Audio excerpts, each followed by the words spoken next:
And finally, to end the show today, we are going to move on to the Front Office Frenzy segment. This is the segment, if you're new here, where I draw a team randomly from the hat that's on my desk here. You can actually see the edge of the... there we go. You can see the edge of the names in the hat right next to me. I pull a team at random, and in 15 minutes or less, I have to lay out a logical and reasonable game plan for each team that I draw in that amount of time, and I get essentially no help. I get the team's cap space, I get the team's draft picks, and I get the team's record from last year, in addition to some smaller bullet points, whether that be a key free agent or a specific draft pick that they have. Some small things to help me guide me on my way so I don't sound like a complete and utter idiot. So with that being said, today's team is going to be...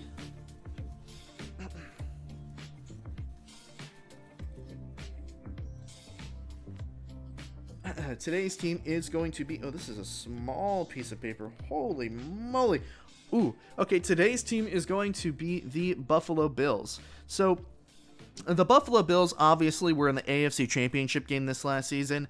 They are probably one of the best teams in the NFL currently, and they are going to be an extremely exciting a team to watch over the next couple of seasons at the very least. The Bills really had a good chance to beat the Chiefs in the AFC Championship Game this year, but they failed to capitalize on the Chiefs having their slow starts. Instead of having maybe like a 21-0 lead, they had a field goal and then a touchdown, and weren't able to capitalize from there on out. I believe McCole Hardman muffed a punt. So instead of having multiple touchdowns on the board, they had a field goal and a touchdown with a mixed extra point. And then the Chiefs came back and did what they do as per usual in very Kansas City Andy Reid fashion. They scored like a bajillion points in the second quarter. And despite a fourth quarter comeback effort, the Bills rather, were really unable to do much else offensively. And really, the things that stuck out to me in that game against the Kansas City Chiefs was the offense is too one-dimensional at this point. I believe that Josh Allen had more rushing yards combined than the entire Buffalo Bill running back core. I think Singletary had maybe like 20 yards and Yeldon had like 4, and then Josh Allen was sitting there at like 85 or something. So Josh Allen, maybe whether they were design plays or not, your quarterback should never be unless he's a dual threat, primary running quarterback, which Josh Allen, he is a dual threat. He's a mobile quarterback. I won't call him a dual threat, but he's a mobile quarterback. Josh Allen should never be leading your team in rushing. The Bills needed a running game in that game, and also they were just outclassed in terms of their speed defensively that game as well. There was very little that they can do about their speed. They couldn't rush the passer with speed. They couldn't cover the speed on Kansas City's wide receiver core, and that really was what was the determining factor in the Kansas City Chiefs beating the Buffalo Bills last season. So, you need to try and fix those things.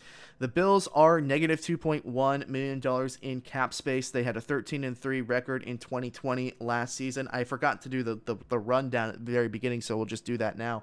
And then they have 7 picks in the 2021 draft. So now that we've done the rundown, the Bills have negative $2.1 million in cap space, according to Over the Cap. And that was as of February 4th when I looked up all of the stats for all the teams. So since February 4th, they have about negative $2.1 million in cap space. So with the rollover that comes with your salary from 2020, the Bills are sitting at about even when it comes to their cap space. There are a couple of cuts that they can do to give themselves some wiggle room, because a lot of what the Bills need to do is they need to try and now plug and place the cogs in the wheel that drives the Bills Mafia bus at this point. And I think one of the areas that you can cut some salary is John Brown, wide receiver. The Bills are extremely solid at wide receiver. You can afford to cut him. He saves about $7 to $8 million in cap space. And sure, he was very beneficial in what God, I'm just all over the place with this one. What the Bills were able to do with their initial resurgence back when the Bills drafted Josh Allen. John Brown was a huge part of that, but now you have Diggs and you have Beasley and you have Roberts. So you really have a lot of wide receivers there. You can afford to cut Brown, save about $7 or $8 million. In addition to that, the defensive line had a horrible end to 2020. And there are a lot of defensive end members that have a high pay cut or a high payroll that you can kind of cut them as well and plug in the gaps. So there are a couple of defensive ends, I'm forgetting their names at this point. I think is Mario Addison the correct name? I'm not quite sure, but there are a couple of defensive ends on the defensive line that you can cut, and their contracts are also in the $6 to $7 million contract range. So depending on how many people you cut, you could end up realistically with anywhere between $20 to $30 million in cap space this season if you're Buffalo to try and plug in some gaps. Brandon Beane has done a really good job of putting Buffalo in good situations to make changes when they need to make changes. He's done a fantastic job with that football team.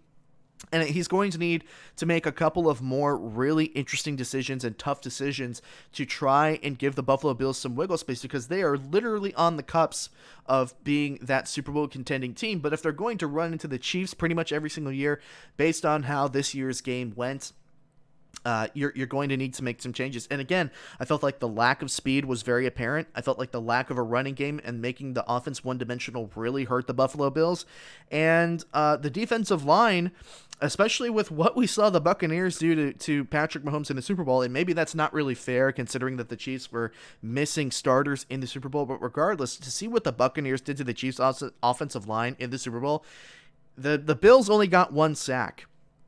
And with how much money is tied up in that defensive line currently for the Buffalo Bills, that's very, very underwhelming. So that's the areas of contention that the Bills need to work on. So moving to free agency here, I think a target you can really be satisfied with going for is Yannick Ngakoue. I think the idea of Yannick Ngakoue in a Bills uniform would be extremely good, especially if you put him opposite Jerry Hughes. I mean, look, Yannick Ngakoue is a little bit expensive. He's bounced around a little bit, but that doesn't diminish his value. In every single season, he, apart from his Pro Bowl season in which he had 12 sacks, he's a perennial 9-sack-a-season guy that is going to get after the passer. He is probably going to be at a cheapened price due to the way that the salary cap is shaping up this next season. And I think Yannick Ngakoue would be a really good signing for the Buffalo Bills if they decide to go for a defensive end in free agency as opposed to the draft. So Yannick Ngakoue is one that I would go for. The offensive line for the Bills have a lot of turnover, or I think I will have a lot of turnover. They have at least 3 starters that are entering free agency, if I remember correctly. There's Darrell Williams, and then the center, whose name I can't remember. And again, that's the con of this segment, is I'm not allowed to look up names. I have to do this all off the top of my head, and sometimes names are forgotten and things are said incorrectly. But regardless of that, there's a lot of money on the offensive line as well that's entering free agency. I think Darrell Williams seems to be re-signed. Matt Milano on the defensive side of things, the linebacker, he is the heart and blood of that defense. I think Brandon Beane needs to do everything that he can to re-sign Matt Milano. And so Yannick Ngakoue, Matt Milano, and Darrell Williams on the offensive line are some key names that you would want to re-sign. I know Josh Norman is a free agent, but he didn't necessarily have the best season in Buffalo. He had a decent season, but I think you'd be comfortable with letting Josh Norman go on the defensive back side of things and searching for a replacement in the draft. And then it comes to the running back situation.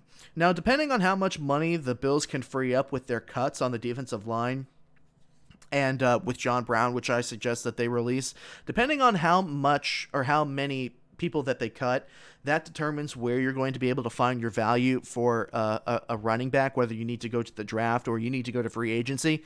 I think that Chris Carson, who is a free agent coming out of Seattle, would be a very nice fit for or at least to be given a chance in Buffalo. He has had some competition in Seattle. The Seattle drafted DJ Dallas, and then there was Rashad Penny that they also drafted in the first round a couple of years prior. So, Chris Carson had an outbreak of a season, and then he was kind of pushed out the door by Seattle, so you might be able to sign Chris Carson for a little bit cheaper, maybe give him a 1-year prove-it deal, or really just try and compete with other teams for Carson services, because I truly think that a running game will make Josh Allen and his play-action ability that much more deadly. And again, Devin Singletary just did not cut it last year as a running back. The Bills were way too one-dimensional. And that's what ended up getting them caught and getting them flustered and beaten in the AFC Championship game by the Kansas City Chiefs defense, was that the fact that they were throwing the ball all the time. And I understand, yes, they were behind. Especially in the latter stages of the game. But Josh Allen, realistically, even from the very beginning and throughout the playoffs, was throwing the ball way too much, way too one-dimensional. They need to get a running back there. So, entering into the draft, I think we've pretty much covered everything in free agency. Let me see if I have any extra small bullet points that I missed in my allowed notes that I'm allowed in this segment, and I don't think that I have. So moving on to the draft, I think you're probably going to have to try and let somebody go, or not try, but you're probably going to have to let one of the offensive linemen go in free agency that are currently on your roster. So the best way to counter that is to take your first round pick and replace that person. I think Wyatt Davis coming out of Ohio State would be a great guard replacement, or at least somebody that can play either center or tackle. He's moved around a whole bunch, but I think his best position is at the guard position. So you will have an option to have a first rounder, a starting caliber offensive lineman straight out of the gate, get some better protection for Josh Allen. Although the Bills' offensive line was mostly pretty good last year, they did have some struggles here or there. But again, a lot of those guys are free agents anyway, so you're going to need a replacement on the offensive line. I think Wyatt Davis coming out of Ohio State is a good fit for the first round. Moving on to the second round, it really depends on what you get in free agency here. I think that at this point in the second round, you're going to be drafting towards the end of the second round. I think at that point, you probably take the fastest cornerback available. And that is something that, of course, I can't tell you who that's going to be right now. I wish I could give you a name. I can only give you, maybe somebody like, what is his name?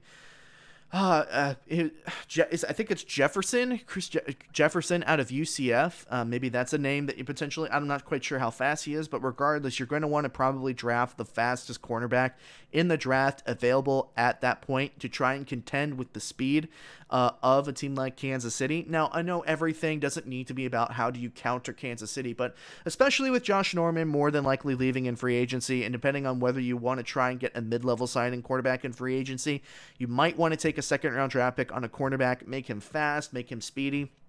It doesn't have to be, the best cover corner in the world, but whoever fits the scheme and whoever's the fastest is who I would target in the second round. And then moving on to the third round, if you didn't get a running back in free agency, this is where I would try and get a running back to try and replace Devin Singletary or TJ Yeldon.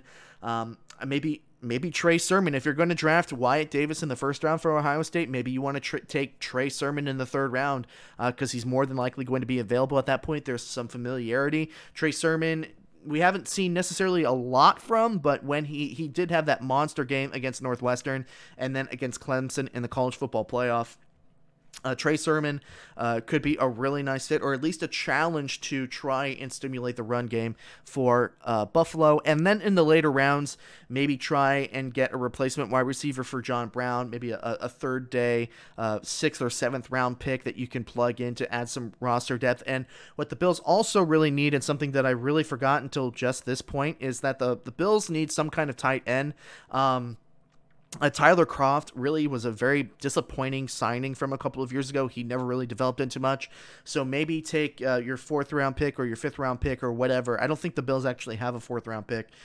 So you take a 5th round pick, get a tight end, a roster filler at this point, because I don't think you want to spend big money on a tight end in free agency at this point. I think you'll probably want to reshuffle the defensive ends, the defensive line, as I said, try and get a running back potentially in free agency. But really, that I think is a pretty good game plan for how the Bills can return to the playoffs next season and be Super Bowl contenders, playoff contenders, whatever have you.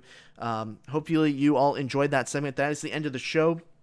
So make sure that you tune in next time to find out if your team is next. Hey everyone, thank you so much for watching this segment from the Hard Headed Sports Podcast. You've heard what I've had to say, now I'm interested to hear what you think as well.